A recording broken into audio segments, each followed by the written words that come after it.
Untuk pemateri selanjutnya, pemateri ketiga, yaitu dari Ketua YouTuber Lombok Timur Community, yaitu Bung Rudi Rodiman. Dipersilahkan.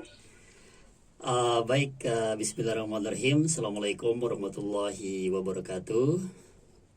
Waalaikumsalam warahmatullahi wabarakatuh. Yang kita hormati dan muliakan yaitu kanda-kanda dari Mas Asrul, Kanda Mas Cahyo, dan Bang Rahman Rufiki dan Mbak Mary selaku moderator yang memberikan kesempatan kepada kami dari YLC untuk mengisi terkait tema digitalisasi.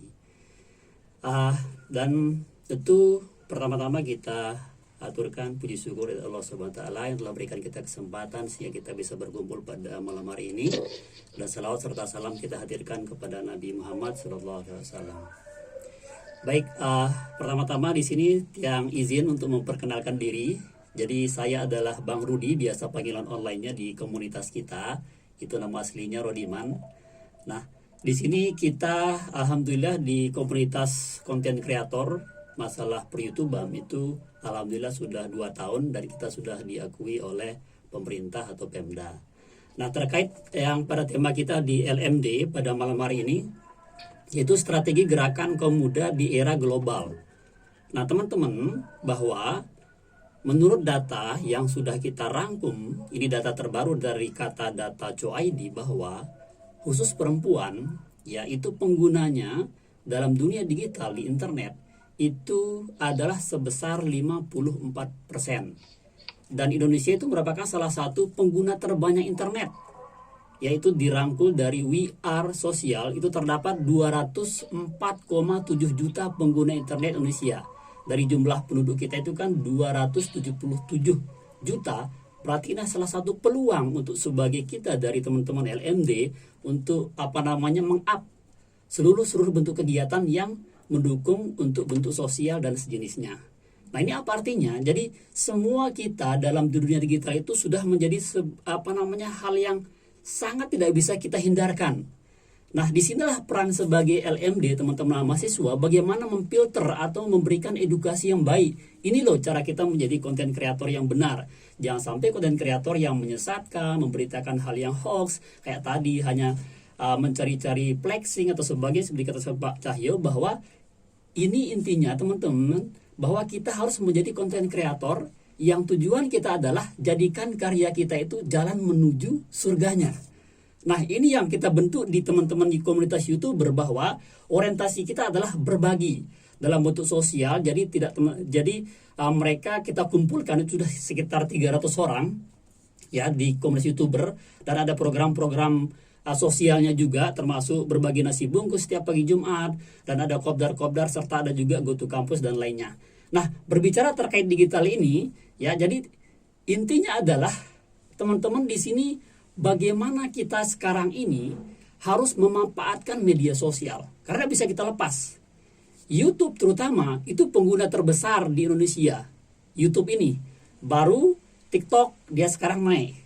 Nah, ini pengguna YouTube ini salah satu platform terbesar penggunanya, cari informasi, cari hiburan, semuanya di situ.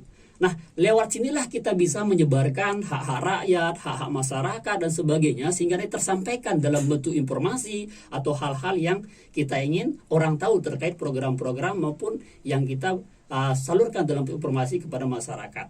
Nah, teman-teman, kita tahu bahwa dari jumlah 277 juta penduduk Indonesia itu adalah peluang. Siapa sih sekarang yang tidak tahu YouTube, yang tidak tahu TikTok, Instagram, dan platform lainnya? Ini adalah peluang, terutama masalah perempuan. Izinnya, perempuan itu sangat signifikan kalau dia mau pengen berkembang lewat platform YouTube. Kenapa? Karena instance atau engagement dari penampilan perempuan di dalam TikTok atau YouTube itu sangat besar engagementnya atau minatnya dalam viewer atau penontonnya.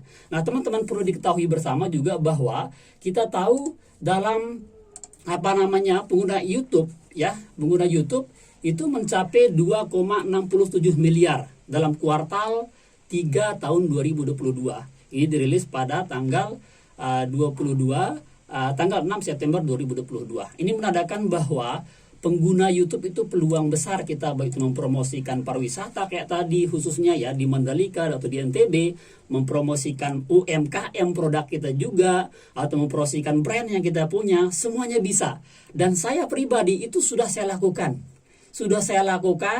Jadi seluruh video yang kami bikin atau saya pribadi itu tidak ada unsur promosi. Semuanya promosi. Mau promosi produk sendiri, promosi branding diri juga, branding komunitas juga. Nah, bisa juga nanti dari teman-teman LMD juga bisa membranding diri atau membranding komunitas lembaga LMD ini dalam bentuk atau membuat sebuah channel atau membuat platform-platform yang lainnya. Nah, kesimpulannya teman-teman bahwa LMND ini juga saya rasa kita satu misi dalam bentuk sosial. Kenapa? Karena tujuan kita lebih ke sosial. Bagaimana hal-hal yang kita lakukan itu adalah yang baik dan menguntungkan bagi masyarakat. Seperti yang kita kutip dan kita tahu bersama bahwa manusia paling baik adalah manusia yang bermanfaat bagi lainnya. Saya kutip lagi dari Coach Stephen, beliau adalah seorang mualaf. Jadi beliau mengatakan bahwa hidup ini menunggu mati, kerja menunggu sholat.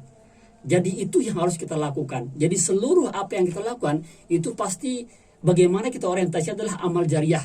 Bagaimana itu sebagai pahala yang menyebabkan kita nanti bisa untuk mendapatkan ridho dari Allah Subhanahu wa taala. Nah, itulah orientasi kita, dan sahabat-sahabat teman-teman saya di LMD, silahkan bisa bertanya bagaimana terkait masalah konten kreator, bagaimana digitalisasi ini, bagaimana cara mengembangkan promosi segala sesuatu dalam aspek ekonomi, sosial dan sebagainya, bisa bertanya nanti dan bisa kita juga nanti diskusi. Tidak hanya di sini saya, tapi bisa diskusi nanti di lain-lain waktunya, dan kami terbuka. Jadi YLC ini dia terbuka. YouTuber Low Time Community terbuka itu siapapun. Alhamdulillah kita juga sudah banyak yang mengundang dari organisasi lain, termasuk juga dari organisasi ada di Besiru juga di Mataram. Teman-teman komunitas kopi juga sudah mengundang kita untuk bagaimana mempromosikan kopi-kopi mereka, UMK mereka itu ke media sosial ya.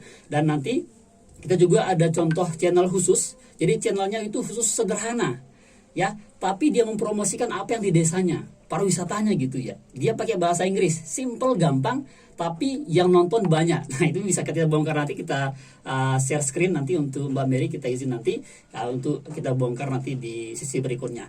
Oke, mungkin itu saja karena sudah lebih 15 menit terkait pemaparan dan yang saya sampaikan karena bentuknya diskusi. Nanti kita lebih dalam ke diskusi. Terima kasih dan saya kembaliin ke Mbak Mary. Sekian, assalamualaikum warahmatullahi wabarakatuh. Waalaikumsalam warahmatullahi wabarakatuh. Terima kasih Bung Rudi yang sudah menjelaskan terkait dengan digitalisasinya.